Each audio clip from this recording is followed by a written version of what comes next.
Welcome, everybody. Flies in the Vaseline, we are. Sometimes it blows my mind. Welcome to the first ever podcast of GenX Wasteland, my new little venture to promote other things that I'm doing, including the Elvis book, He is Universal, and the upcoming David Bowie book, and just lay it down the line about the lost generation, the new silent generation, as it's been called, and other things. And again, as the intro says, it is a universal message. So we will be talking about culture, talking about art, talking about society, and talking about perhaps the missing parts of a society that needs a certain type of information, or maybe we'll just vent. So, but either way, I really don't know. It's just a mosh pit, and I have no plans.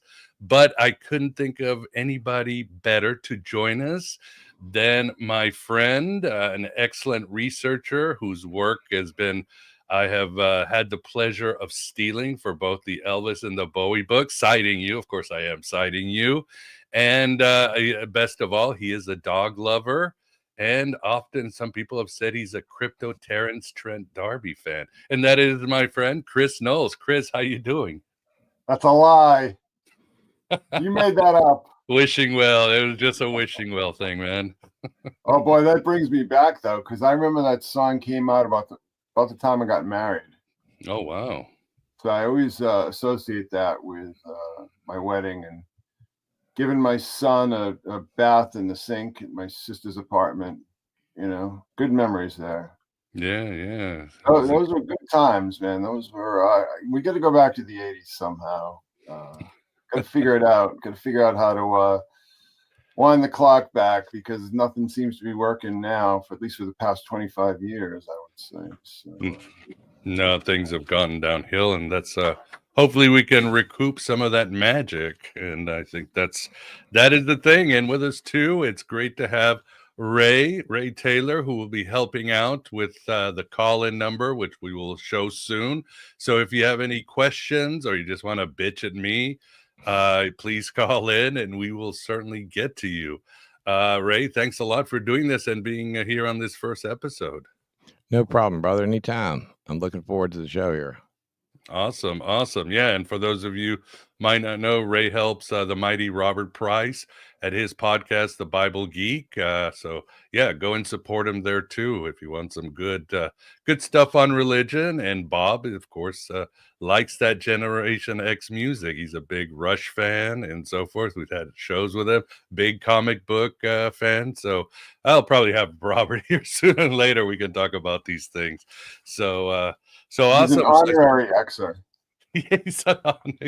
Yeah, a late stage or late boomer, perhaps. So awesome. Well, I often say that. Well, first of all, I think like the coolest generation of all was sort of like more of a cohort. It was what they call Gen Jones now, like 1960 to 64, 65, depending on what math you follow. I remember when I was a kid, I just thought they were like the coolest and the toughest and just the most badass generation. They sort of hit that sweet spot. They didn't really get the full boomer ride, but they didn't get the full Gen X neglect ride either.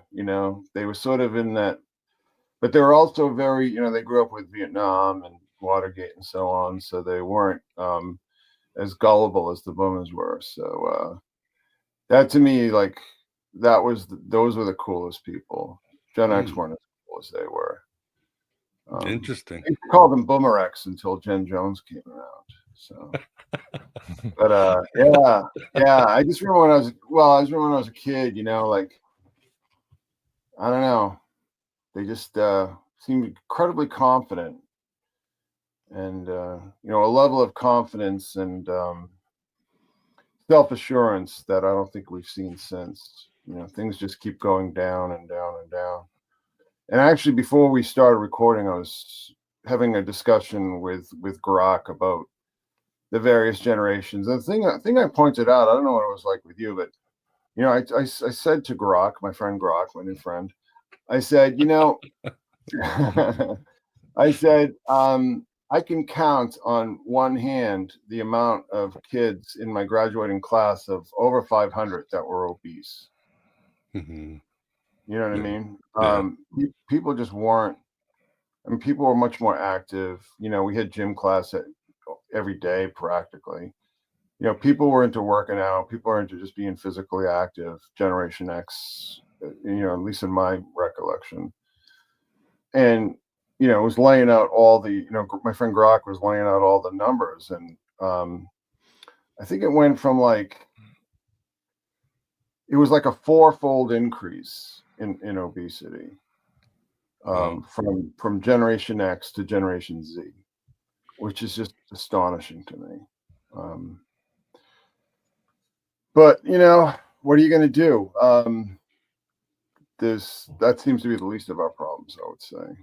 But, yeah, we were like, I was the prototypical. I think I was a latchkey kid before being a latchkey kid was cool. I remember coming home from nursery school by myself. You know, Whoa. walking to kindergarten by myself. You know, I was the latchkey kid.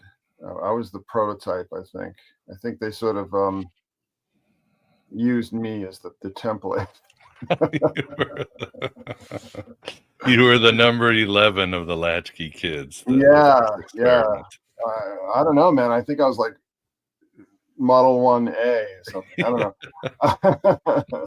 If he survives, the other millions will follow. Yeah. So it's just a different world, you know. It's a much different world. But I was just watching this video about how like time is frozen. You know, people are talking about this now. You know, and this video is sort of folding in like the Mandela effect and stuff. Most of the things that people claim with the Mandela effect, I don't agree with. Maybe I was just in a different timeline, but I definitely agree with that. McMahon was absolutely publishers clearing out sweepstakes. Mm-hmm. And anybody who tells me differently, you know, just shove off. And I definitely remember, and I've seen the cornucopia in the Fruit of the Loom logo. You know, I think a lot of it. I think a lot of it is like marketing people, like, you know, screwing with our heads and so on. You know, especially Fruit of the Loom. But anyway, I don't know. I'm just babbling. Yeah, well, the trolling. Been working too hard lately. Oh, I hear you. I hear it's busy. Well, let's unpack some of this. I have like a little slide. It's a little Wikipedia, and then we can unpack it, get into the heavy stuff. For everybody joining, we will put some phone numbers soon. It is streaming through the Aeon Byte channel, plus my own channel, which I'm reviving, the Miguel Connor YouTube channel. Why I didn't use this, because I got one time suspended years ago for a long time, and they finally gave it back to me. So it'll be out. But eventually, once I figure the whole Substack podcast thing, then GenX Wasteland will move to its own dedicated channel. But for now, and for promotional reasons, I'm putting it here. So I hope you're not confused why we aren't talking about the usual stuff, Frasier, Gnosticism, all that. But we might. Who knows? Well, who knows what the night has in store for us. So, so I have this little presentation. I don't talk about stereotypes. Every time I'm in Canva or my video software, if I put grunge or Generation X, I get skateboarding, X's, and the same neon color. It's like so stereotypical. This is what I got, right? So it's like, ooh, there's a slacker. There's a slacker. Wow, that hairstyle is totally millennial. Mm-hmm. I know, but it's still a stereotype. So, you know, I hate to interrupt, but I was thinking about the slacker thing, and I swear to God, I didn't know any slackers. Mm-mm. You know where that all came from? It came from that movie. What was it? Richard Linklater movie. Slacker, yeah. And that was made during the recession when nobody had any job. You know, there's no work. So that whole Gen X slacker thing was so stupid. It was so completely inaccurate because Gen X were hustlers. You know, we were hustlers. And who was it? One of the Beastie Boys songs sort of took issue with that whole slacker stereotype, which is just completely false. And it's just lazy boomer journalists, who have no idea what's going on, sort of just latching onto that stupid movie, which I hate, by the way. But go ahead. Yeah, he did much better movies later. Definitely. And actually, we'll be talking. So, according for everybody who wants, again, more or less the Wikipedia version, and this is a book I did read. The term Generation X came from Canadian writer Douglas Copeland. Came out in the early 90s, and obviously the timing was perfect because then you had, of course, grunge, you had the indie film Tarantino era. Everything seemed to happen in the early 90s, but this really stuck with people, and it's a great book. I've read it, but he started talking about the idea of, again, which he's right, that something was rotten in Denmark or in the American Empire. We were the first generation who was going to do worse than the previous generation. The 80s had been a big raiding of resources and a permanent damage to society. And we were just, there was a reason to be cynical and sort of angry at the entire system. And remember, Douglas Copeland came out with concepts like McJobs. Remember microserfs, because that's when Microsoft stuff became ubiquitous and it was everywhere. And our generation knew this Microsoft, Bill Gates, it's not going to end well. And we were right, because it's not ending well, even though it seemed like a savior. And of course, I'm starting to realize, writing biographies of Bowie and Elvis and others, that everybody contradicts themselves all the time. Even when people go on X and it's like, is this you? You said it, because this has never changed. In one interview, Copeland said, yes, I got it from Billy Idol's Generation X. And in another interview, he's like, oh, no, I got it from somewhere else. But we don't know. And this is the book that maybe defined or at least stamped what we were. What do you think, Chris? Well, I'm a huge fan of Generation X. I love that band. So underrated. If you're looking for a great punk rock band, those first 3 Generation X albums are great. Sorry. I think that, like I said, I think really what happened is that you had this media ecosystem that was predominantly boomers, obviously. And they just had no concept of what was going on in the younger generations at all. I mean, this is before the internet. This is before social media. We had dial-up, we had America Online and CompuServe and so on. But there was no way for these people, for these journalists and sociologists and so on, whomever, to really get any kind of sense of what was going on with younger people at all. And that's why, I and pretty much everyone I knew just found all these stereotypes that were being thrown at us to be really insulting, and just completely inaccurate. Like I said, Generation X were a self-starting generation. We were a generation of hustlers, early adopters too. I've been on the internet, over 30 years now. Actually 32 years now. Gosh, maybe longer. I can't even remember. But really the first online generation, really. Kind of, we were the settlers, we were the trailblazers and so on. You did have a lot of people, boomer types, but most of those people were programmers or academics and so on. I would say that Generation X is the first generation that really latched on to the internet as a communications device. And one of the things I always say too is that, the World Wide Web is dying, and it's a shadow of its former self. And I'm old enough to remember when Google was awesome. Google is awful now. It's almost completely useless.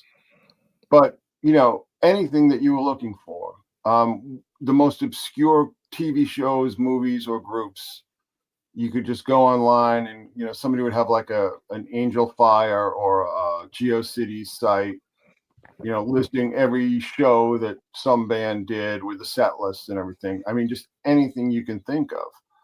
I mean, a lot of that stuff sort of got absorbed into some of these big corporate sites, but it's not the same. It's not the same. And I think that since we were like the younger, we were like this tossed off, neglected generation, the internet really was very important because it gave people a voice. It gave younger people a voice. And I think that energy has long since dissipated because you just have generations since growing up taking it for granted. It's no big deal anymore to people. So there you go. Does that answer your question? Probably not. Yes. No, it does. It does. Well, this will help even more. I wrote a little slide too about our influences or what shaped us. And again, some of these are universal. Some things are for everybody, just like we enjoy boomer music, art, and of course, and whatever millennials can enjoy this. But here are the influences. And I'll say them out for those of you who are watching on audio, and of course, influences. Influence. I probably misspelled influence because I was so busy today putting this together. But anyway, and of course, add some or correct me. But I've got MTV, Saturday morning cartoons, dystopian sci-fi. We all know the kind, Logan's Run, and all that good stuff. Mad Magazine, when it comes to parody and satire, it is the best. Still is the best.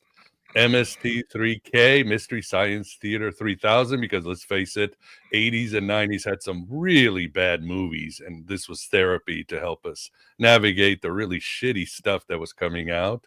And of course, music, I've got grunge, punk, new wave, new romantics, goth, alternative rock, hip hop. The Simpsons, when it comes to satire and parody, you got to put it right up there.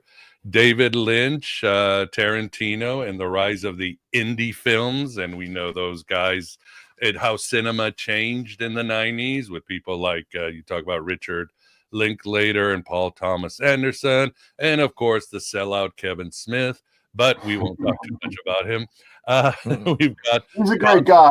Like, he's a great guy. I mean, I despair at what he's become, but he helped me out. He helped me out quite a bit when I was trying to sell my screenplays. So, oh, that's great. Awesome. I will never say anything bad about Kevin Smith because he is a really stand-up guy in person, personally. No, good. Well, he did Clerks. That's what else can I say? That's a classic. Console gaming, internet, like you said, Chris. We were the ones to adopt it.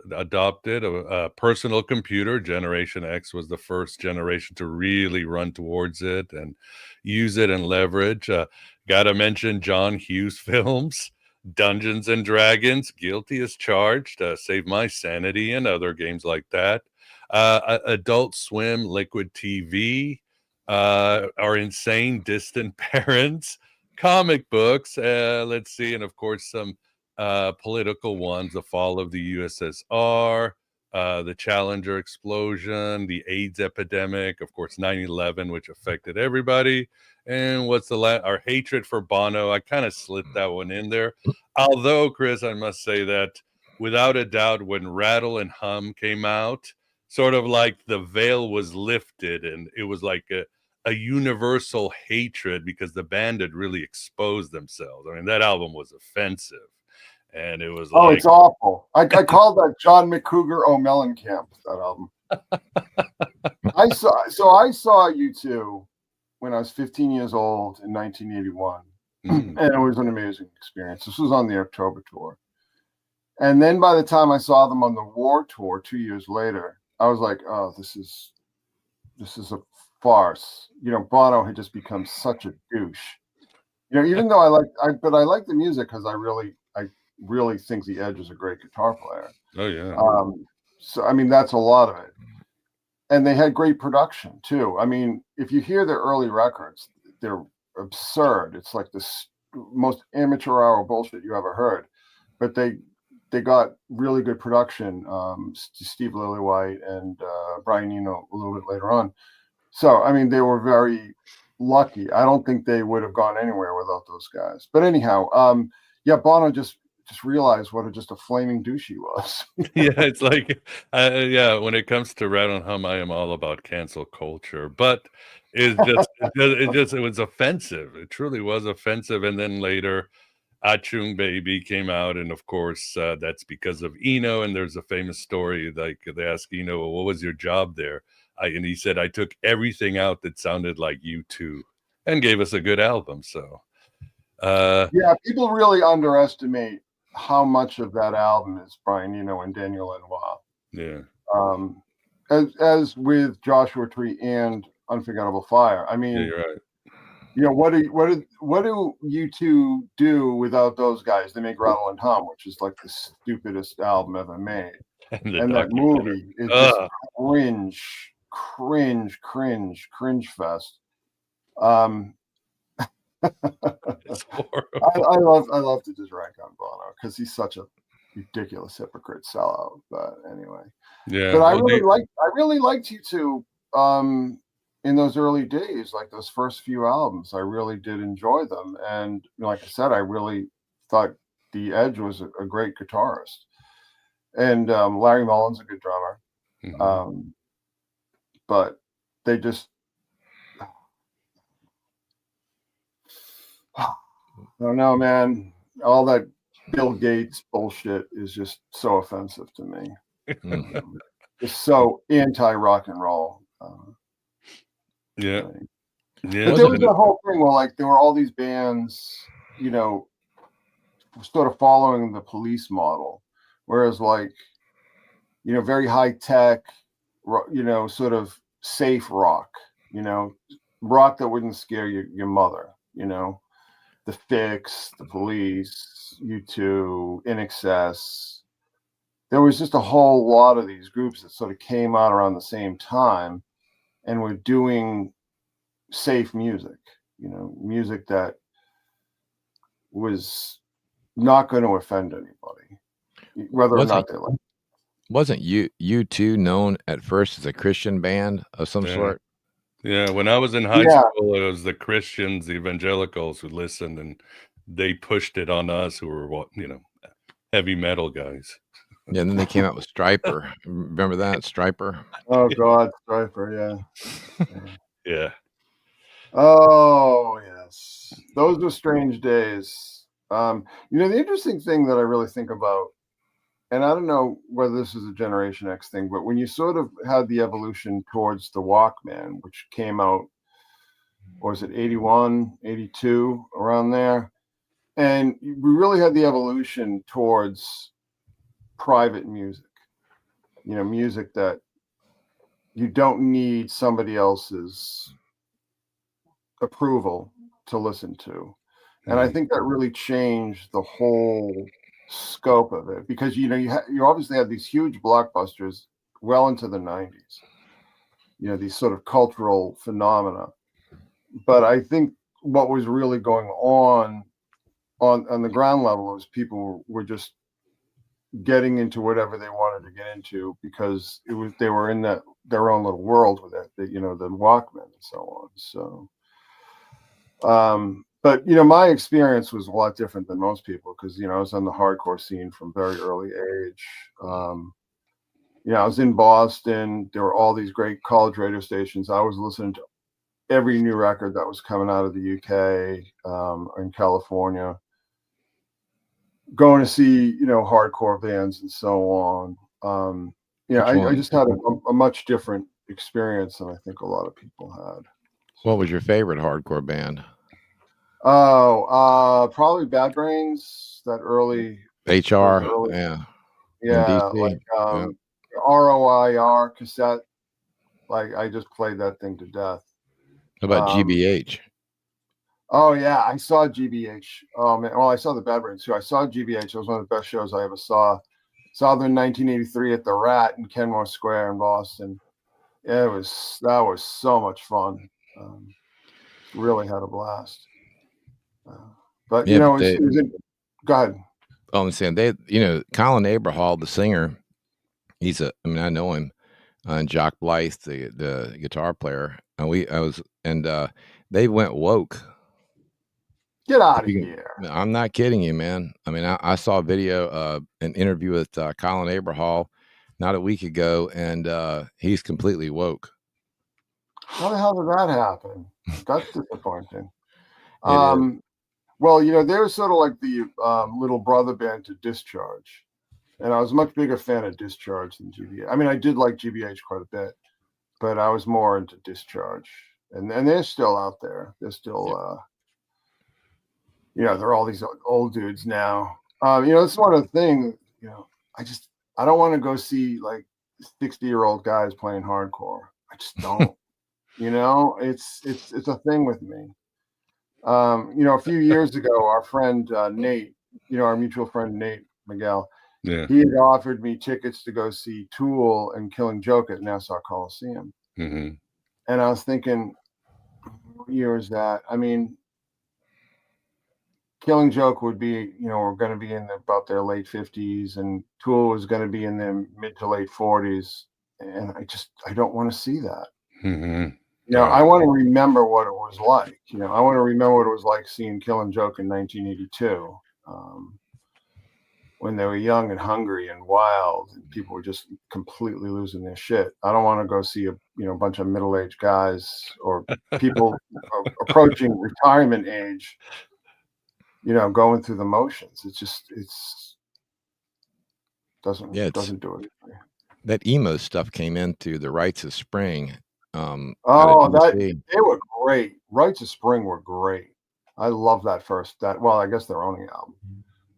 But they were much different than what followed. When people think of emo, it's more like whiny bullshit. I mean, Rites of Spring were ferocious. So yeah, Ian MacKaye was with Minor Threat, and they became what would they call them? So they're the first liberals. They're real woke kind of people. Yeah, I saw Minor Threat a bunch of times. They were great too. It was just a different world though. You didn't go to a punk rock concert for a safe space. You went to get your teeth kicked in. I mean, you went to go basically just to fight to music. It was a much different world. The expectations were much different. It wasn't about wokeness or anything like that. It was the antithesis of that. It was just basically a bunch of. It was like a classic, almost like a classic rite of passage kind of deal. You're some snot-nosed little kid, and you shave your head, and you go see all these hardcore bands, and you get the shit kicked out of you, and then all of a sudden you're a different person. And you didn't watch what you say, and you didn't really care. But nowadays, if you say something off color or whatever you want to call it, they label you. But back then, we didn't label anyone. I mean, you're just an asshole or a cool guy. I'm so disappointed in punk, what it's become. But also, like a lot of, these groups that I was listening to when I was a kid, Dead Kennedy, Jello Biafra to me is just a fraud. I mean, we always knew he was a fraud, but he's a commie. And Bad Religion, and all that stuff. Henry Rollins. I mean, Rollins is just a cartoon character as far as I'm concerned. I think he ruined Black Flag too. Yep.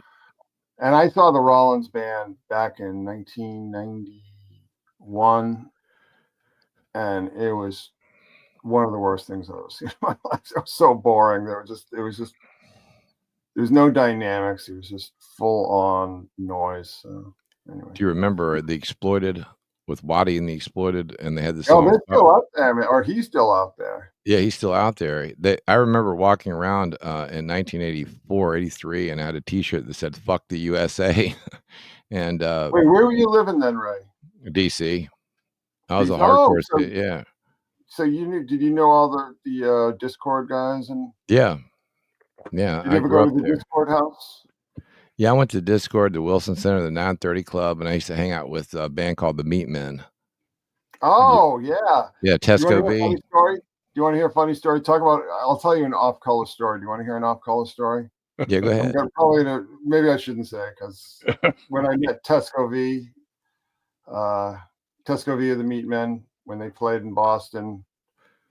I'll save that story for later. That story might offend some people. So. Yeah, let's not get any strikes so early out of the gate. Awesome. Well, yeah. Let me put up the number. Oh, gee, how did that get there? Oh, it must have been an accident. That's Chris throwing shade at Pearl Jam, even though, of course, that's started out with me throwing shade at Pearl Jam for Stone Temple Pilots. But oh, what a mistake. All right. I want to save this for later. He's, of course, some of the newest memes or Gen X. The generation without emotions, the generation that had to grow up faster. And yeah, John Hughes over there. And of course, other ones. Yeah, I forgot that one about getting your ass kicked. It wasn't your parents getting your ass kicked. Those were the days where the teacher or your coach could kick your ass. I mean, it was like you could go a whole day with an ass kicking, and then you get to your friends, and it's another ass kicking. It's like, whoa. Oh, boy. I don't know. It was intense. Well, let me get the number up. I do have the number here. If any of you guys want to call in, please call in, and Ray will take the call. Excuse me, and wave at me, Ray, and we will do it. Yeah, we are going old school. We are going back in time. Anything else you think I missed in that list, Chris? Because I was thinking, I mean, for better words, Oprah, Michael Jackson, Prince, Disinfo. I mean, there's a lot I probably left out from Disinfo. Yeah, wasn't Disinfo? What do you mean by Disinfo? The book of the periodical Disinfo. You mean Disinformation? Yes. That was way later. Was it? Because I remember going into the bookstore. That's like mid-late 90s. Yeah. Really? Yeah. That's when I'm not a big fan of that dude either. Mm-hmm. He's kind of a snoot. Yeah. Not my vibe. Plus I'm not really into all that, occult magical nonsense anymore. So, whatever. Yeah, and he's super woke too. So, do you remember in the 80s the Satanic Panic? Yeah, I've been working on that.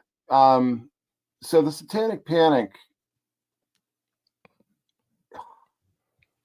I think there's a panic over the Satanic Panic. Let's just say, because there were a lot of satanic crimes, in the 70s and 80s.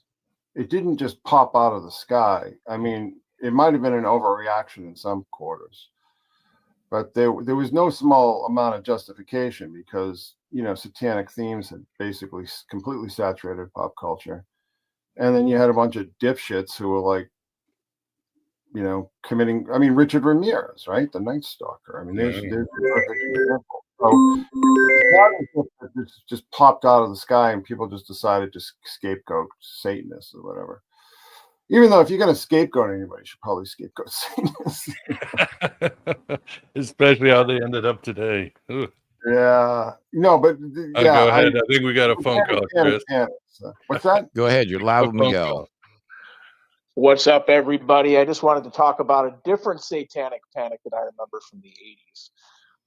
Back in the early 80s, I asked my mom, to buy me this book, a series of books called Dungeons and Dragons. And she didn't know what they were, but as a good mother, she went out and bought them anyways. And then it was like a few weeks later, she must have read something in a magazine or something. She wanted to come and steal them away from me, but at that point, I'd hidden them already. And I've been a fan of Dungeons and Dragons ever since. Well, I'm glad you brought that up, too, because first of all, the whole idea of role-playing games sort of has an interesting pedigree, let's just say. We did see that. No, nobody could understand it. You could never explain it to anybody. You try to explain the game. But here's the thing. I have this basically a database. I don't know if it's still online. It might be on archive.org. But there were a lot of role-playing game related crimes, like murders and rapes and all that kind of stuff. So, again, it wasn't just like people decided to get upset about Dungeons and Dragons. I mean, there were real crimes connected to D&D and other role-playing games. There were, from what I can remember, the question always is, was it really the D&D or was something else going on?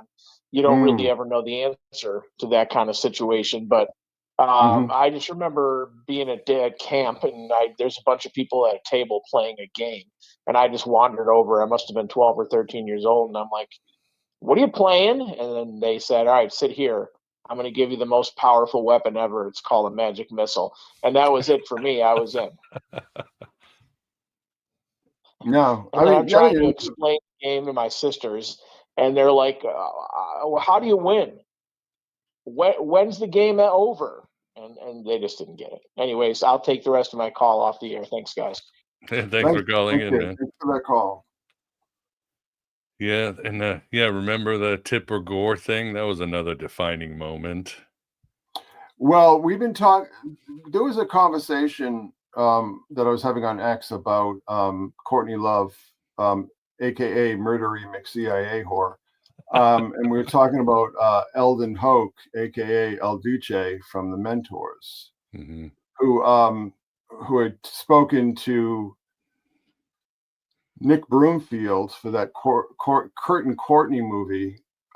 He had interviewed with Nick Broomfield, and just magically a few days later, he ends up getting run over by a train. So, Jesus.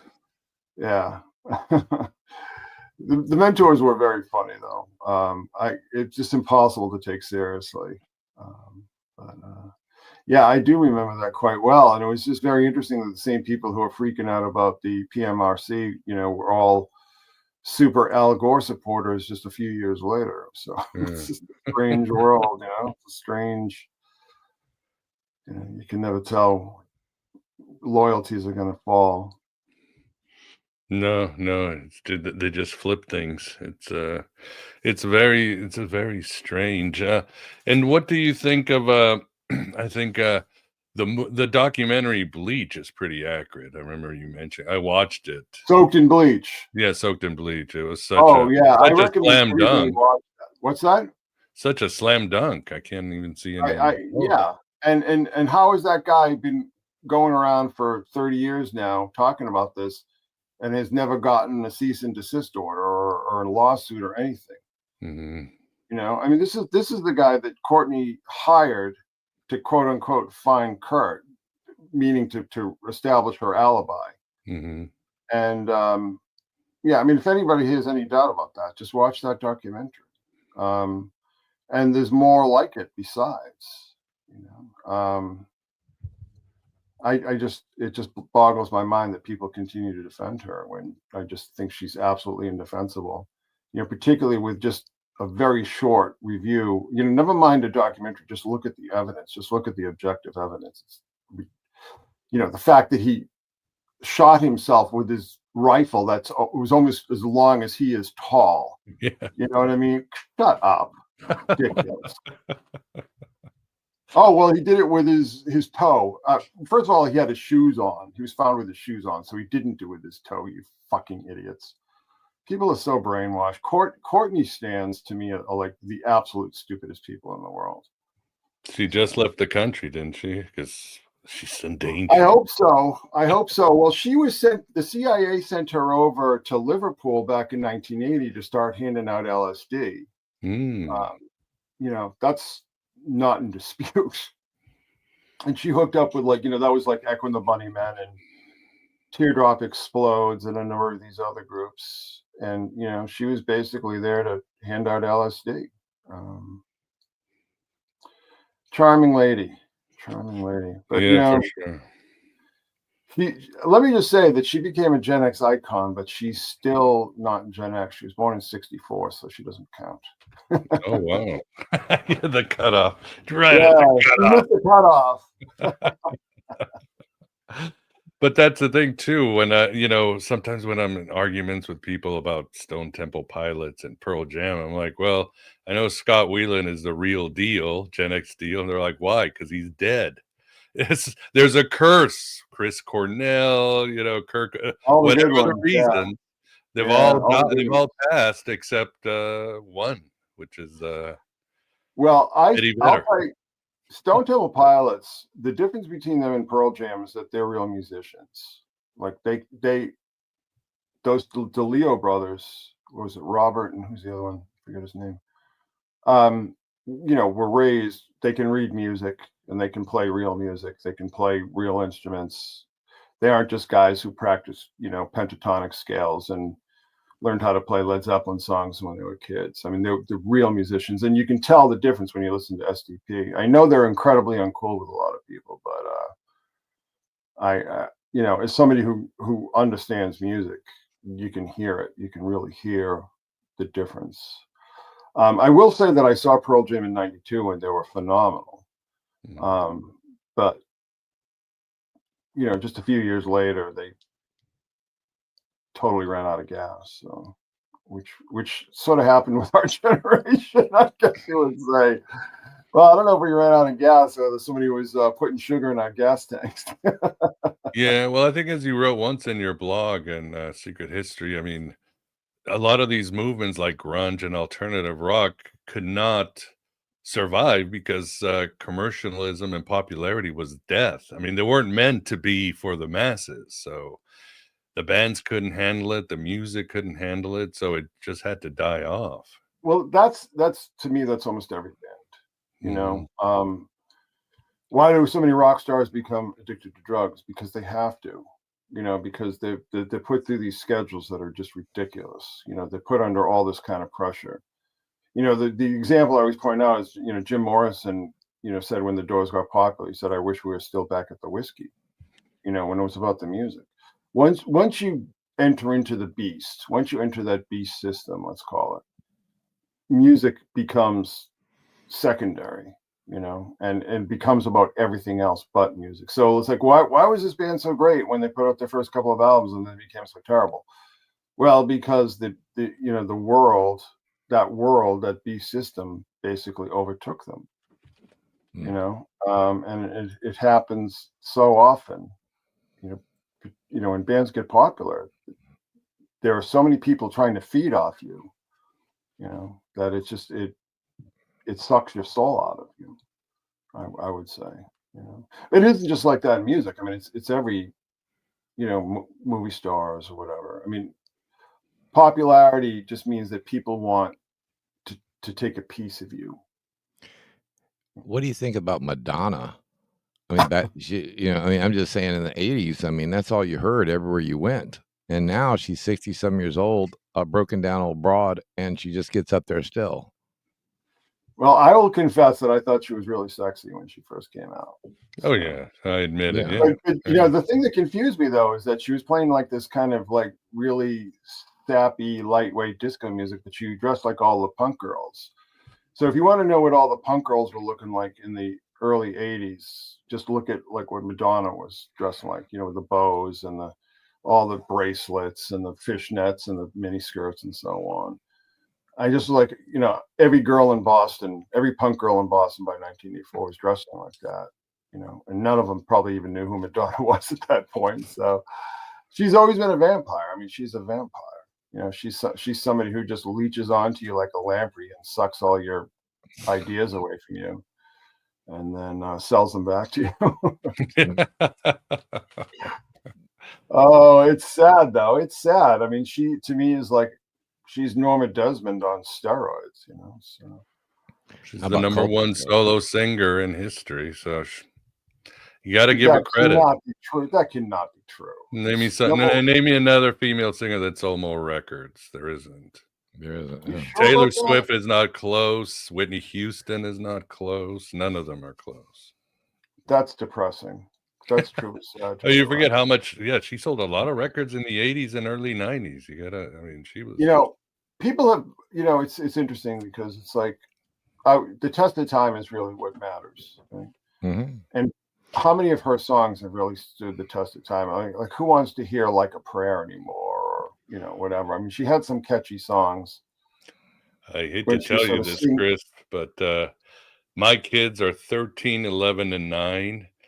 and there are 3 figures from our era that they know and play and are fed into TikTok and their Discord, and those are Elvis, Michael Jackson, and Madonna. I mean, these figures are they've transcendent. They're become living myths. You know, they know them. One of those is not like the others.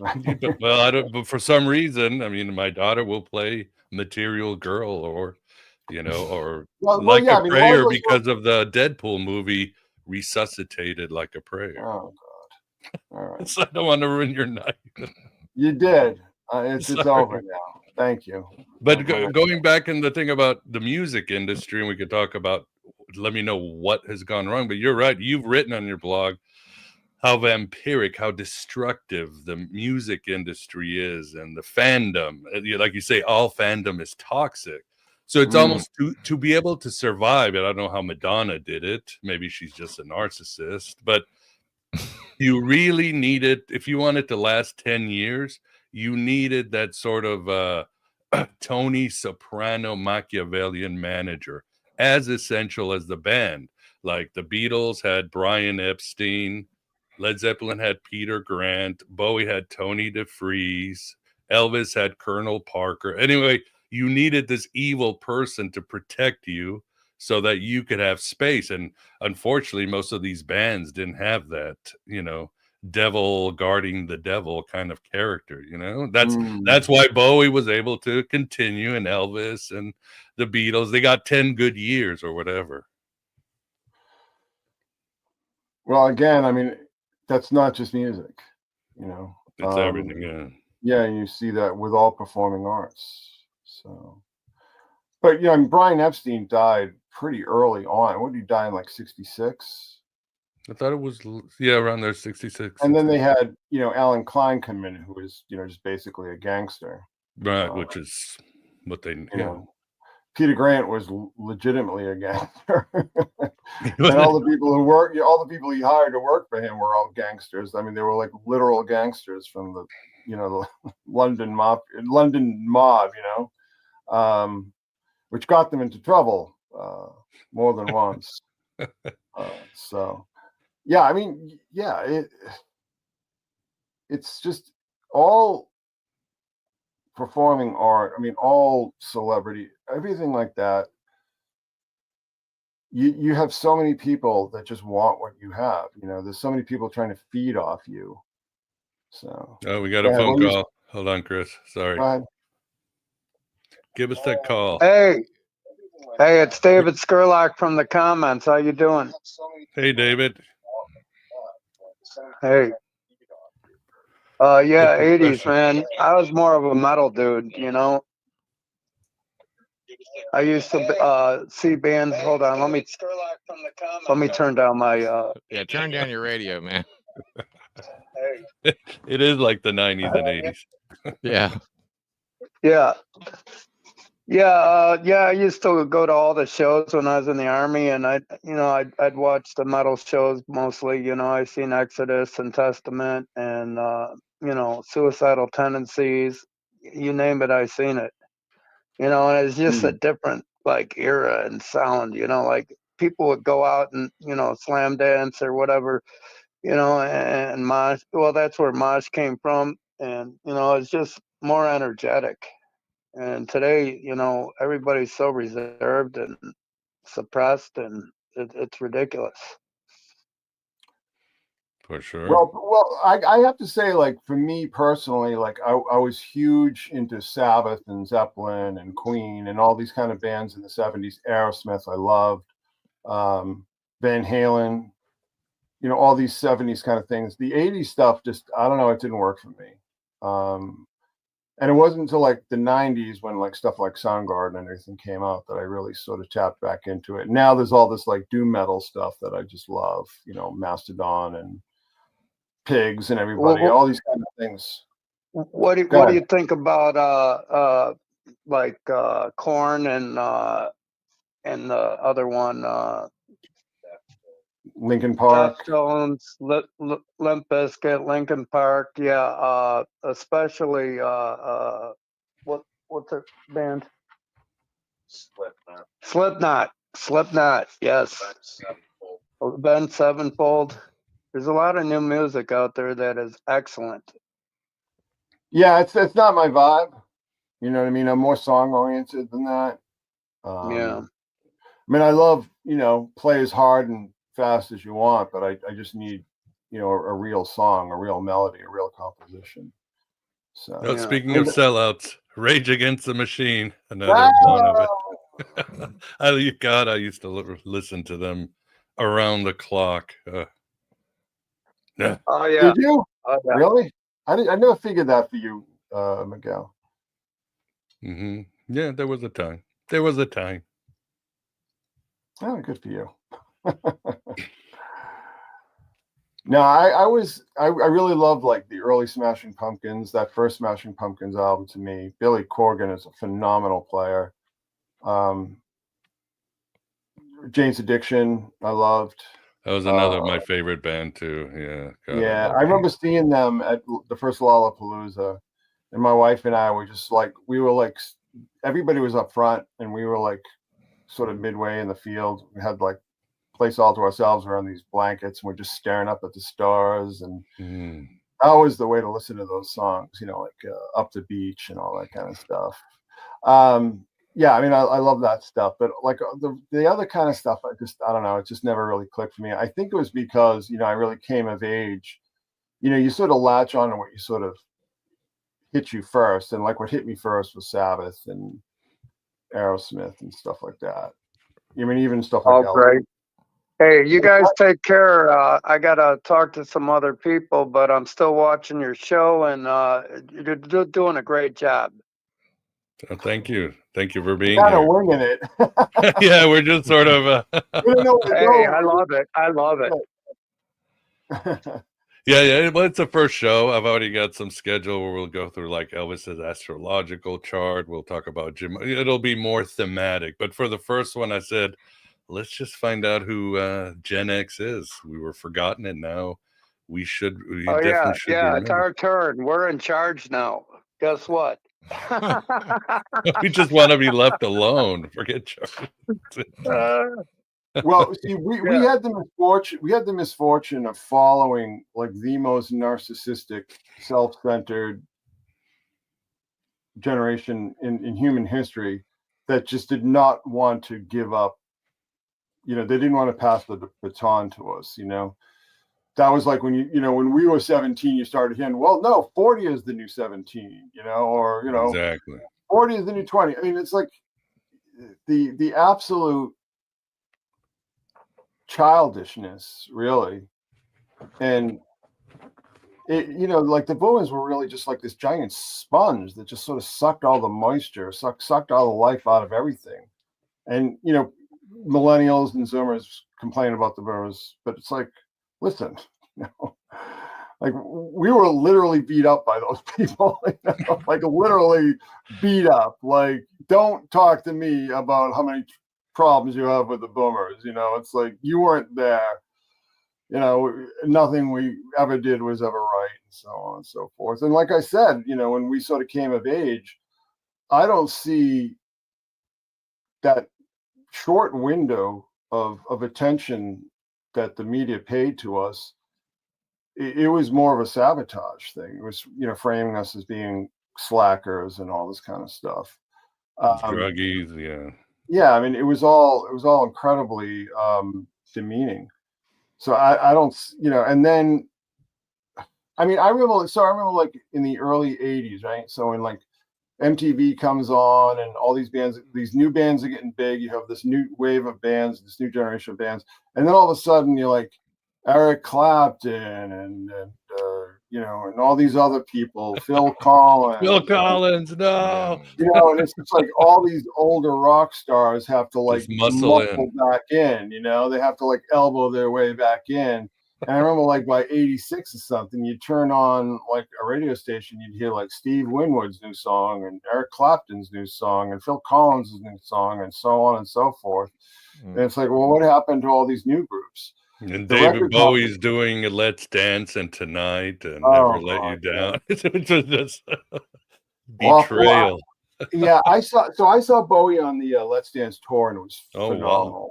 It was a great show. It was really great show. Earl Slick on guitar. It was just tremendous.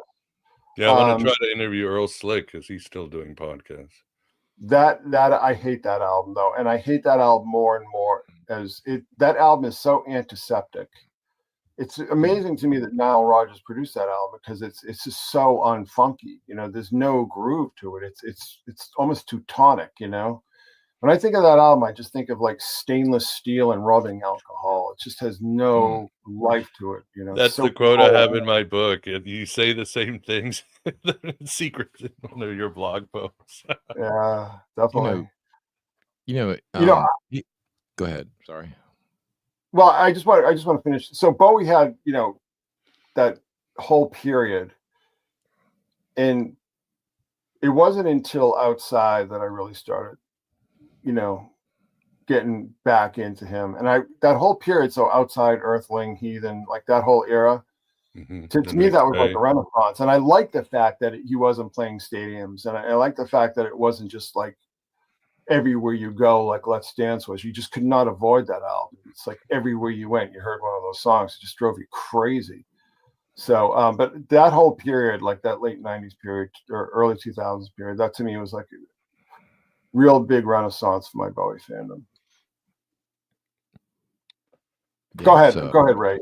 That's all right. No, I was just saying, I mean, what's really funny is a couple of things.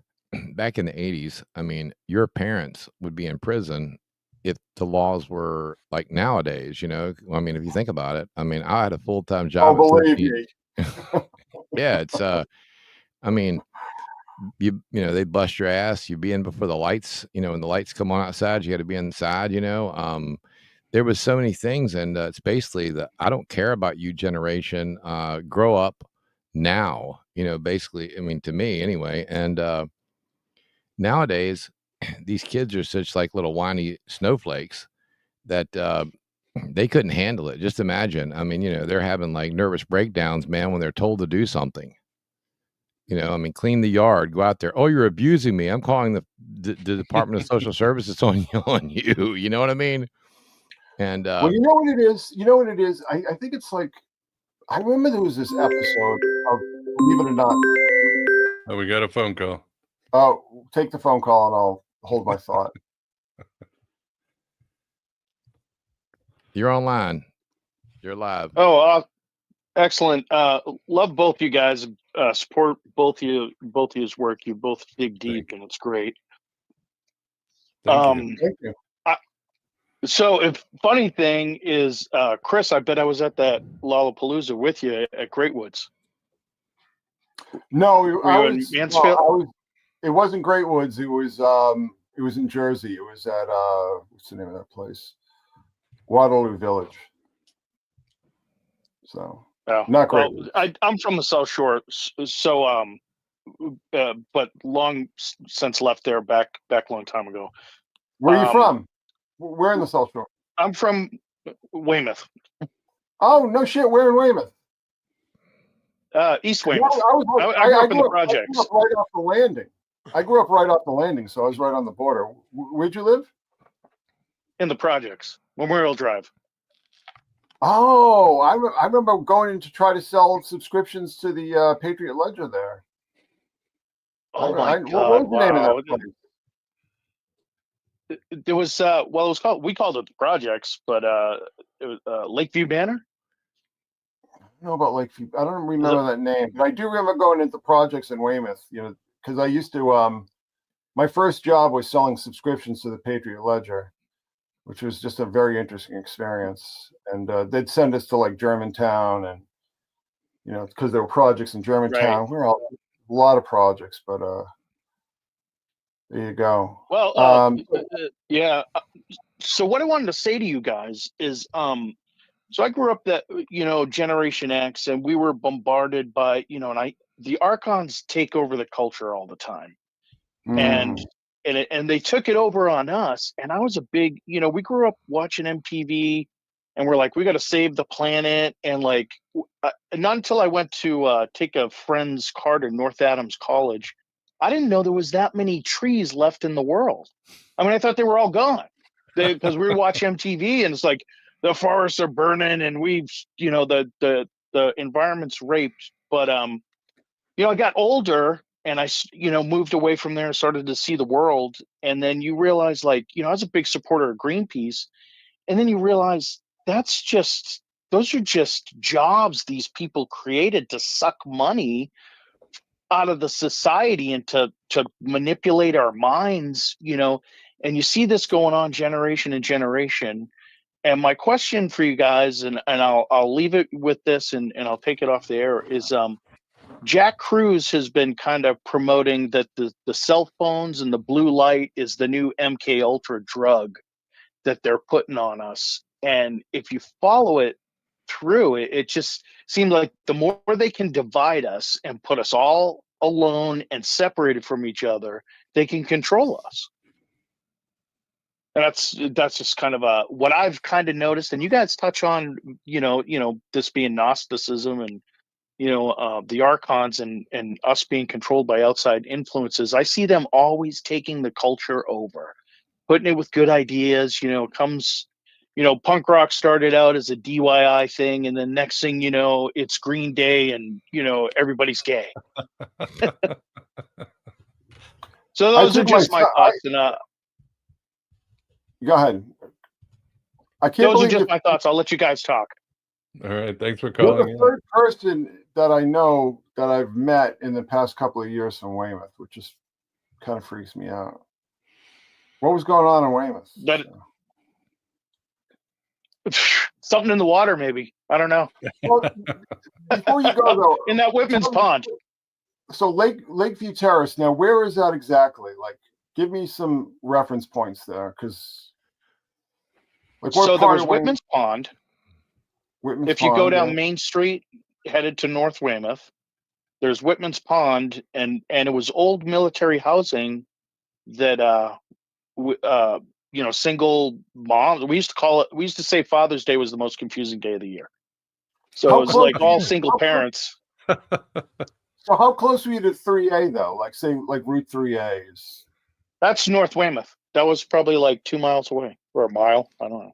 Yeah, because I had a girlfriend who lived in North Weymouth at the time. So I'm just trying to picture. So you're closer to Quincy, is what you're saying then, right? Similar, yeah.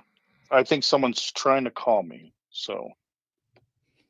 Okay. Well, we'll let you guys still there? Yeah.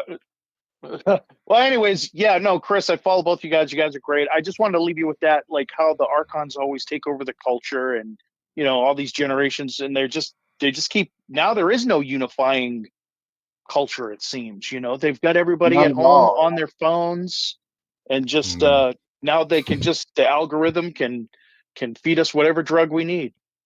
Yeah, thanks, guys. Thanks for calling. What's your name again? Ken. Ken? Yeah, I'm on your I support both you guys through Patreon, I think. Yeah. Ken, what year did you graduate? 91. I get 90, 91. I should have graduated in 90, but yeah. So, I had too much fun in high school. We're a few years apart, so yeah. Okay. That's cool. Yeah. Thanks guys. Calling, Thanks. I wanted to tell him that I took my son to see Green Day back in 2005 at Giants Stadium. And that's when I just realized that, punk rock had just become exactly the opposite of what I thought it was.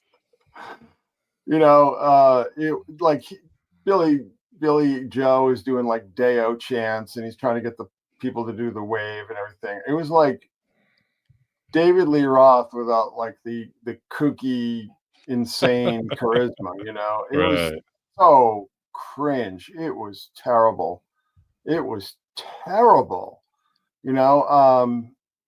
And just because, and this was, I wrote about this in the Endless American Midnight. I mean, this was like a few days after all that shit was going down with Katrina. It was actually a few days after Katrina made landfall. And they didn't, it might have well been on another planet as far as Green Day was concerned. You know, this is when they're doing American Idiot and we're all political and all this kind of nonsense. It's all fake. They are so fake. I mean, they really are. I mean, they're just like Cheap Trick with pretensions. Yeah, but what do you think? I mean, he's talking about control. I mean, we have to remember mass media used to be pretty powerful. I don't know if it's worse today because, again, we had to go for underground magazines, find a good bookstore, library. It wasn't easy, Chris. I mean, mass media destroyed the boomers easily, and but don't forget that don't forget that at that time, like any mid-sized town had at least 2 newspapers. Right? That's true. Any mid-sized city had 3 or 4.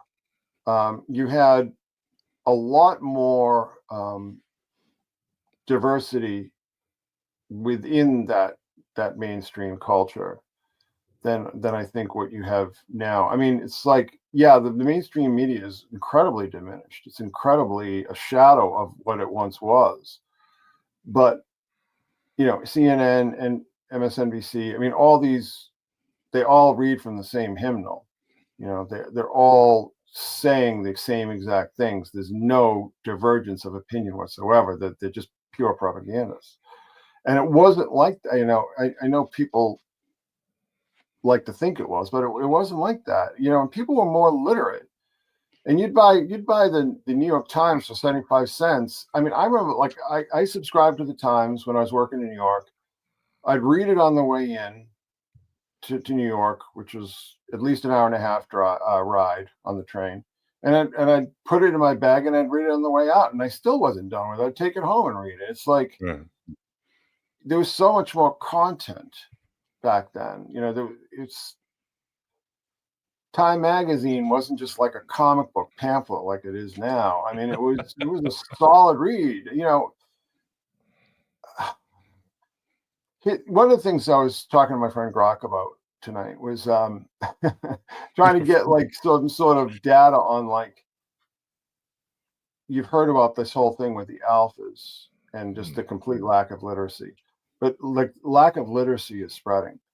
And one thing I always say is that you just cannot have a functional civilization without wide-scale literacy. You can't have a successful civilization without people who read for pleasure. And how many people do that today? So I don't think that the way things are now is going to go on forever. Things are just going to either start to break down, or I don't know if it's going to be Trump. I sort of think it's probably going to be Vance. The Augustus to Trump Caesar, you know what I'm saying? And he's going to be the one who's going to come in and say, all right, no more bullshit. It's the United States will become more like a giant Singapore.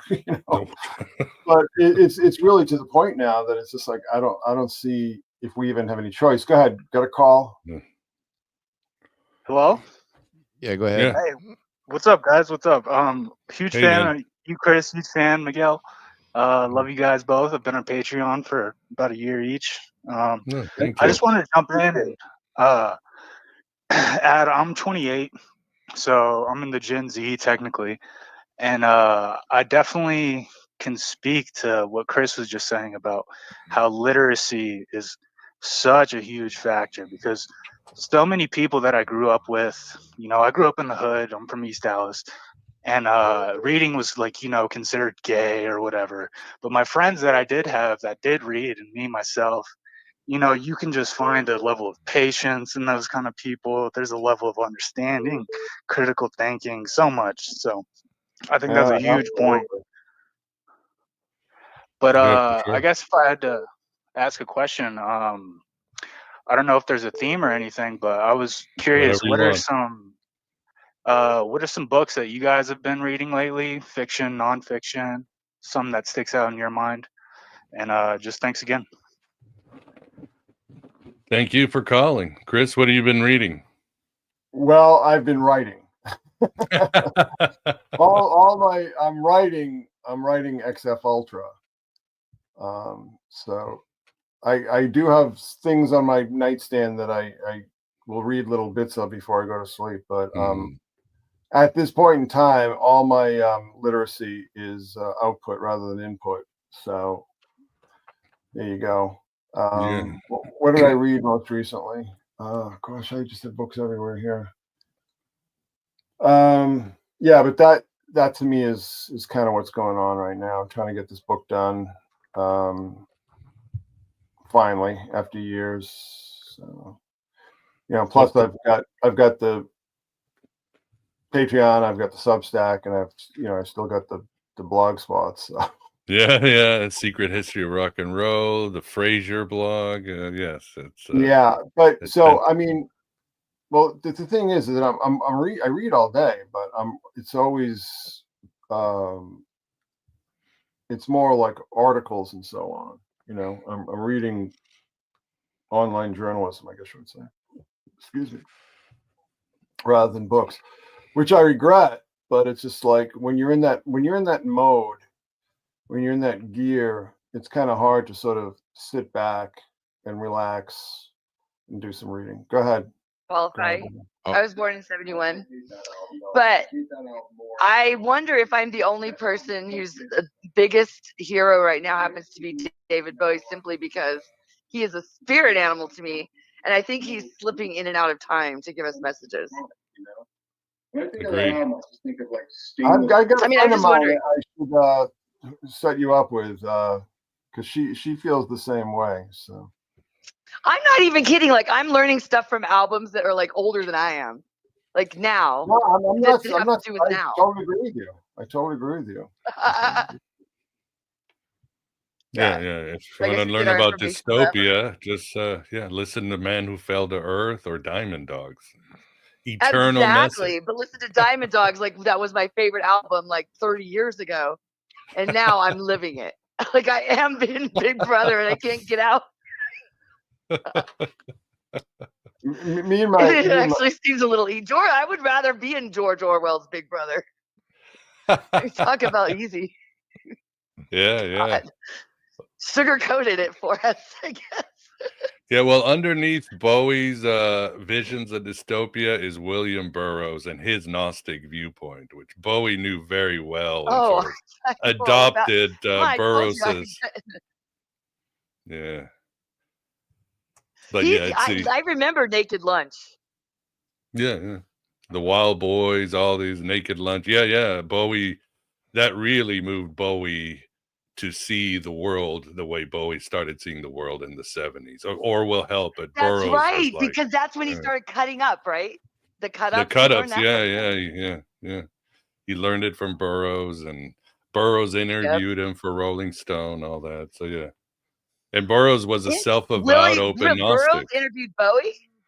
Yeah, for Rolling Stone. I think that I'm learning now through like I don't know, maybe it could be part of my spirit animal, David Bowie speaking, but I'm learning that more and more of the greats, people that I admire throughout history, like all have a connection to William Burroughs. I mean, that junkie got around, like his word is spread. He's amazing. Yeah. The Beats were very influential for everybody, for again, a whole generation. Who? So. The Beat writers, Burroughs, Kerouac. Guys. I was friends with Jan Kerouac actually years ago. His daughter, Jack Kerouac's daughter. Very cool. Yeah. Yeah, it's very cool. Like I didn't know for the longest time that's who she was. And yeah, neat gal. There are a lot of memes on the internet that say, and we agreed this in 2000, since Bowie died, reality has just been falling apart big time. And I wish I was in it. It's not even tongue in cheek. Sometimes I don't think Bowie really represented a very powerful archetype, and he really had a lot of power behind him. And I write it in my book, and I draw a lot from Chris. I still can't believe that Captain Marvel, without Captain Marvel, you might not have Elvis or Bowie. And I'm like, what is with Captain Marvel? Isn't that, of all the superheroes, this guy made two of the biggest rock stars in history. We got Ozzy Osbourne, quiet. Yeah, that's true. Same birthday. Yeah. Ozzy, quiet. We're on the same. RCA. We get our messages from the most divine sources, don't we? Dogs are divine, no doubt.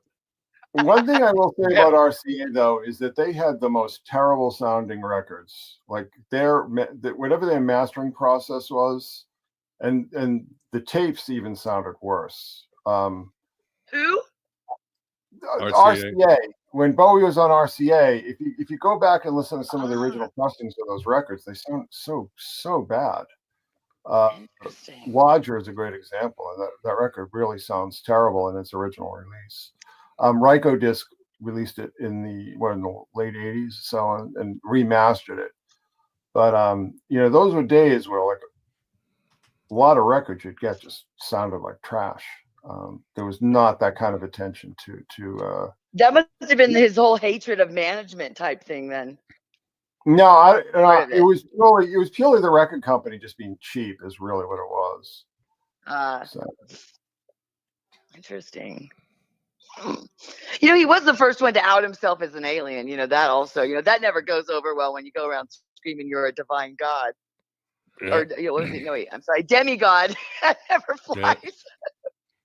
Only after the fact we all say, "Oh, how great David Bowie was." Kind of reminds me of Jesus in a way. Years after the fact. Oh, no, that's God now. No, that's not the That's not the Messiah guy. No, that's the no. Jeez. So yeah, give it another 2,000 years. We have that long. Yeah. Well, don't let me keep you up. I just had to. You guys actually called back. Oh, well, thanks for calling. I love you. I just absolutely adore you. Well, thank you. You're so helpful to me. You have no idea. And you, Chris Knowles, you're amazing. Thank you. Oh, thank you very much. I love it when you guys are together. You're just it's worth a see. What was your name again? So thank you. My name is Rebecca. The alias is Anita Kick Your Ass or Helen Back. But yeah, just another misfit Messiah. Yes. Not it. But yeah, Rebecca Daly. Nice to meet you. Yes. Likewise. Good talking to you. You too. You guys have a great day. Or night. Bye. Bye. It's so weird because when you talk about Gen X, there was this huge baby boom like in 71. It's just amazing to me how many Gen Xers were born in 71 that I've come across in my life or in my my research or something. 71 seemed to be a huge like mini boomlet, So wonder what was going on. The 60s were over, people were starting to settle down. I think that probably had a lot to do with it. The Carpenters were big. Different time. Things were just kind of chilling out and mellowing out. And people were, those first wave of boomers hit 25, so just a different time. Well, no, it was 25. Let's see, 46. Yeah, so 71 would be 25.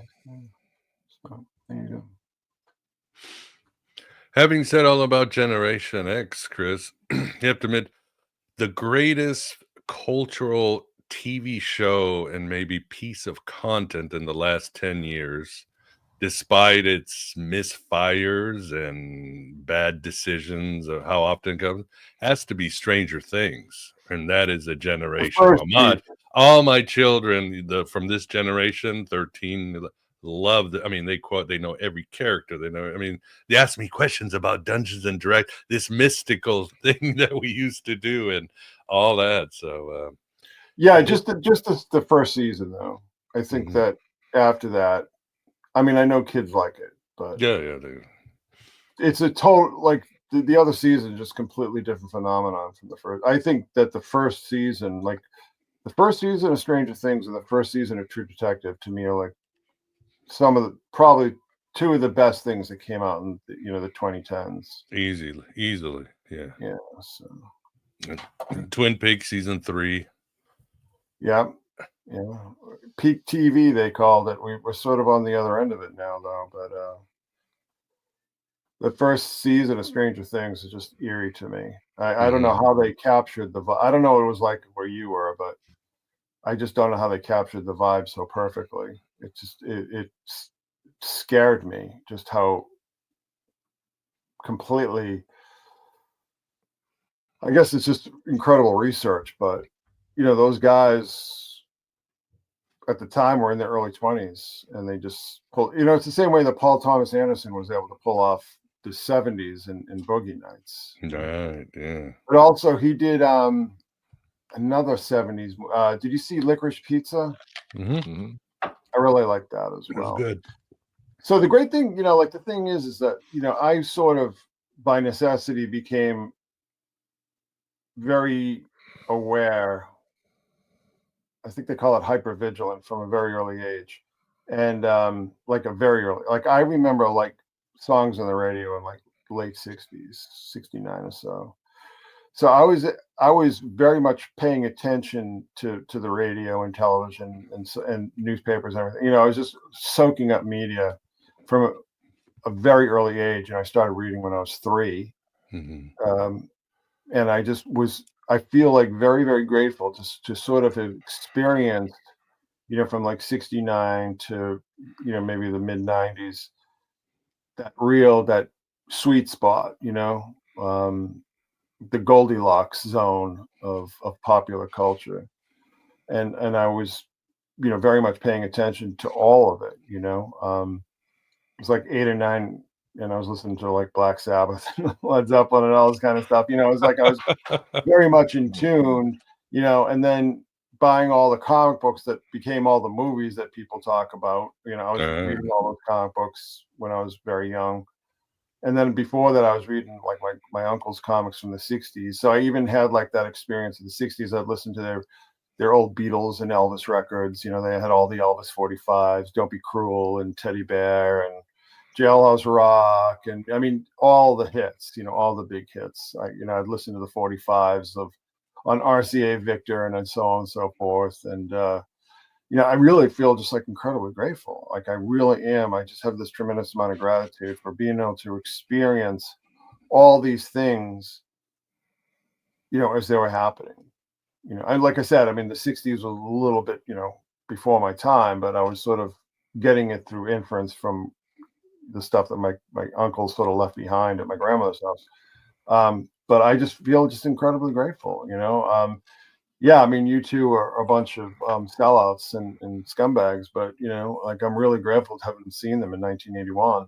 It's Put out some good record. Amazing, amazing experience. Seeing Bowie on the Serious Moonlight tour, and just all these groups. Seeing Nirvana, Jane's Addiction, Pearl Jam, Smashing Pumpkins. On and on and on. Just very, very grateful for it.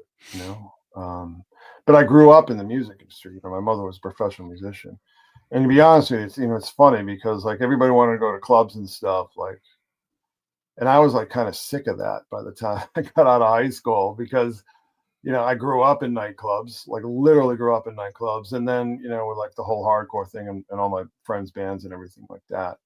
I kind of like just kind of got it out of my system. I wasn't really as excited to, going to Maxwell's or whatever. It just didn't interest me anymore.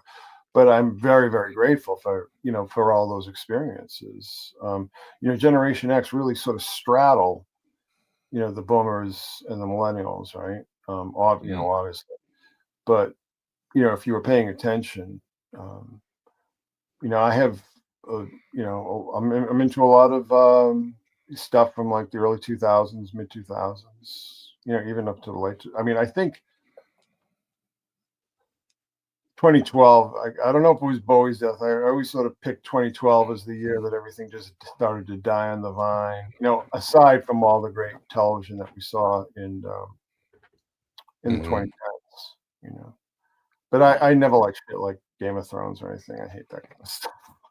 I guess that's like the residual punk rocker in me. I just, I don't want to.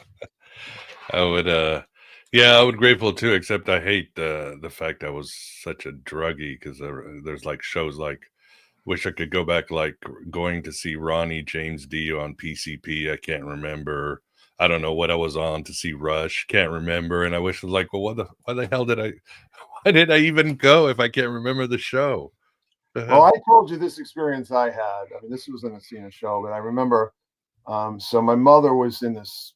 She had this nightclub act, and one of the women who she worked with had this husband who was friggin' loaded, and they had this like big ass modern house. Like they had a jacuzzi in their bedroom and shit, and they had this big living room. This big. It was like a quad, it had like 14, 15-foot ceilings and had a balcony, and this stereo with like 3 feet tall, like 2 woofers, that kind of deal. And I remember hearing 2112 for the first time in that setting in 1976, and I was just like, that was impressive. That was truly impressive. That album had just come out. He's like, oh man, you gotta check out this new group Rush. It's like 3 guys, but they make so much noise. Check it out. And I was like, oh my God. Because I'm in this friggin' mansion, basically, with these speakers that like 3 feet tall and like 100 watt, at least 100 watt receiver. That was, again, it's like, how do you replicate those kind of experiences? Like, the thing that I really feel bad for everyone, I mean, even some of the late Gen Xers, is that just that sense of newness, like things being new, things like, oh, this hasn't been done before. Like hearing Van Halen, Somebody Get Me a Doctor for the first time. That was the first Van Halen song I heard. I still remember, I can friggin' remember like where I was, what I was doing when I first heard that song. I can remember exactly, like I could picture that like holographically in my mind, hearing Somebody Get Me a Doctor, and just like, oh my God, like what is going on? Like what is happening in this world, And it's like that feel, it's funny because when I saw Nirvana in 93, I saw him in 93 at this shithole in New York called the Coliseum. And it's one of these places where they have like boat shows and they doing concerts there. But the thing that really struck me about that show is that, I mean, Nirvana were fine. I mean, they were good. I was kind of bored by it, but like kids, here's like the voice of the generation, like right in front of them, like they're just milling around the lobby, milling around the bathroom. It's because they all grew up with MTV. It didn't mean anything to them because it was just another presentation. It's like when we were kids. Like, here we're going to sound like old men here. It's like you had no exposure. You'd see like their pictures in Cream magazine or something. And if you were lucky, you'd hear, the groups that you really liked on the radio. But that was it. There was no MTV. There were some shows that would show music videos and so on Saturday mornings in Boston or whatever. I remember seeing, like, when Somebody to Love by Queen came out, I remember seeing that video on one of these TV shows on Channel 56 in Boston. But, it's like that sense of newness. And that's what it's so hard. It's so hard to replicate, particularly as media becomes more ubiquitous, or the more and more outlets, just bombarding you with all this music or whatever. Just, you can't reclaim your virginity. It's like you can only lose your virginity one time, and it's just, you can never recapture that sense of excitement and newness and freshness. And I think that we, particularly as early Gen Xers, are really the last people who had that experience. We were the last cohort when things were new and different. I mean, even I remember when I was on AOL, dude. Like, I remember when I first started getting on AOL. Talk about dopamine hits. I've been on every opioid you can possibly imagine, and I'll tell you without any exaggeration that like those first few months on AOL, it was like a friggin' orgasm. It was just so intoxicating. I've never had that experience without fentanyl or something like that. Like that pure, oh my God. So there you go. Yeah, it was so exciting. It was, the barriers were coming down. Jesus. I miss cassette tapes, man. Do you remember when you used to record your favorite song on the radio? Oh God, yeah. Oh yeah. That was beautiful. Yeah. And I was listening to college radio, so I just call up college radio stations, and I just basically program my tapes. I call up and go, "Oh, can I hear Dark Entries by Valhalla?" And they play it like the next song. Okay, thanks. Can I hear The Wait by Killing Joke? Oh yeah, here we go. It's like, oh, can I hear Annalisa by Public Image Limited? It's like, I swear to God, I have these like 120-minute cassettes that were all like just basically me requesting songs on ERS and WNBR and all these kind of stations. And that was just like another thing that you can never recapture that feeling. So. No. How about Guns N' Roses? I mean, they were the 80s, and they were, I guess people got addicted to listening to them. Nowadays, Axl Rose. I never went for that. I really don't like Slash's guitar playing. I don't like him as a guitarist, so never really went for it. So, unfortunately, not my vibe. I think at that point in time, I was like listening to all alternative as well, so I wasn't really listening to any. What was the name of that band? That the song "Far Behind" was like Candlebox or something like that. Yeah, I didn't really like that stuff either. I liked a lot of that stuff from that era, but like Candlebox and Silverchair and Seven Mary 3 and Eve 6 and just all these kind of like plants. To me, those groups were all industry plants. Like just cashing in. Well, I mean, they did say the same thing about Stone Temple Pilots, and for all I know, maybe they were, but they were just really good musicians. So you mentioned Pill, Public Image Limited with Johnny Lydon or Johnny Rotten. Yeah, remember the song "Religion" when it came out, and they banned it everywhere. They played it on the radio one time, and the Christian people attacked it. And the song "Religion." I never knew that it got played on the radio, but I remember seeing Pill in 1982, and that was one of the most phenomenal experiences I've ever had in my life. That was just amazing. Johnny Rotten's become a cartoon character, but you just have never seen somebody command the attention of a crowd the way he did in his prime. Talk about charisma. I've never seen anything like it. I mean, you're talking about like at least 1,000 Boston skinheads, in the crowd, and he had them eaten out of his hands. I've never seen that kind of control. I mean, like MK Ultra should have bottled that shit, because that man in his prime, I've never seen that. Where everybody is just focused, like not on the drummer, not on the guitar player, not on the bass player, on him the whole time, and he knew it, and he worked with it, and that's something that I don't know if we'll ever see again, to be honest with you. So. Indeed. He had that.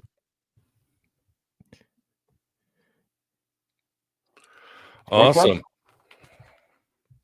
Well, let me look at my notes. I think we've covered everything. I guess let me throw up some links and stuff. Again, this is the first episode of GenX Wasteland.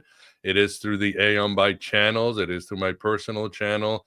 As I get some more shows out, eventually it'll just be moved to its own show, and we'll continue the same vibe, interview musicians, people, culture, and so forth. So I already got some good stuff lined up. Yeah, thanks, Cosmic Koala, for the super chat. I really do appreciate it. I got some, for those of you, I did start, my Substack, Occult Elvis Substack. So I'll start putting my blogs and podcasts and everything over there. So please subscribe and check it out, and please support, and definitely support. Chris has recently put his thesecretsun.substack.com. I'll have it on the show notes, and Chris is definitely putting out, good stuff on there. Any other links or places you want to send people, Chris? Well, they can always just go to the blog, secretsun.blogspot.com.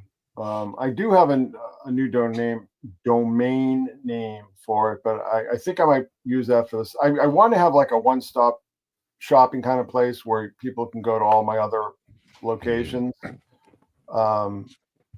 So we'll see how it goes. But yeah, I mean, if they want to go there, that's fine. If they want to go to the blog spot, that's fine, and that will sort of link you to all the other things I've been doing. I mean, I've been doing a lot of work on all like all those sites. I'm updating very regularly. So it's not like I'm using the Substack at the expense of the blog spot, or I'm using the Patreon at the expense of the Substack. It's like you're going to get content. I actually kind of worry that I put too much content up because I've had a lot of people leave the Patreon and say I can't keep up with you. So really, yeah, I don't think you put that much up. I mean, sometimes at the most, what, 2 or 3 pieces of content a week, and it's a varied format. You put audio, you might do a video, you might do hey, here's my dogs. It's not like you're just flooding people with 5,000 word articles every time. Well, there actually was a point when I was posting every day, and every time I posted, I'd notice like 3 people would cancel their subscriptions. Maybe I should step back a little bit, but that's why I do have all these various outlets, because I can, I'm posting something somewhere every day now. So. Well, check it out. Yeah, check it out. I mean, obviously, I love The Secret History of Rock and Roll. That's one of my favorites because I love the history of rock music, and it's just so fascinating. So, but it's all fascinating. It's all good. Yeah, well, I'll tell you, that site actually now gets very little traffic. People just aren't interested anymore. I don't know what's going on. And people just, I mean, it's not just now, though. I mean, I remember when I did The Secret History of Rock and Roll book. Just people did not want to talk about rock and roll. They wanted, they loved Our Gods Wear Spandex because comic books were hot. But like people say, well, rock and roll is dead. Yeah, well, it is, but it's been dying for quite some time. It's been dying since at least, I would say, the late 2000s. Unfortunately, I mean, what has really come out since then? I mean, you had a lot of cool stuff coming out in the 2000s. Stuff like the Strokes and those kind of bands like the Hives and who else? Who was that group? Muse and then all the doom metal stuff. Like I said, that was like stuff like Mastodon came out in that era, and it was a lot of that. Was to me was like the last decade, but that was the tail end of Generation X, wasn't it? So it's like all we really had was music, and music, and well, at least, and a few of us comic books. You know what I'm saying? But once that tail end of Gen X sort of cycled out of the mix, you didn't really see somebody picking it up. I mean, there were like sort of like those emo groups in like the early 2010s and so on, but stuff like My Chemical Romance and Panic at the Disco and all that kind of stuff. But they all branched out into other kinds of music fairly early. But since then, you have pop and you have country and rap and so on. But I got to tell you something. When I hear country now, I'm just like, this just sounds like 70s rock. You know what I mean? Yeah. Like they call this country. This just sounds like ZZ Top or Leonard Skinner or something. Like you know what I mean? Like remember all like the Southern rock stuff from that era? Yeah, Molly Hatchet and all those groups. Yeah, what they call country, just it all has like the big 80s drums and like rock guitar. Maybe we'll have like a fiddle or a banjo along with it, but it's definitely not the country that I remember. So. No. Awesome. Well, we better wrap it up. Thanks for everybody in the chat. Thanks for those who called in. And there will be a replay of this show, and it should be a good one. Let's see where it takes us. First of all, Ray, thanks for joining us and being here with your skills, your phone, and some good insights, man.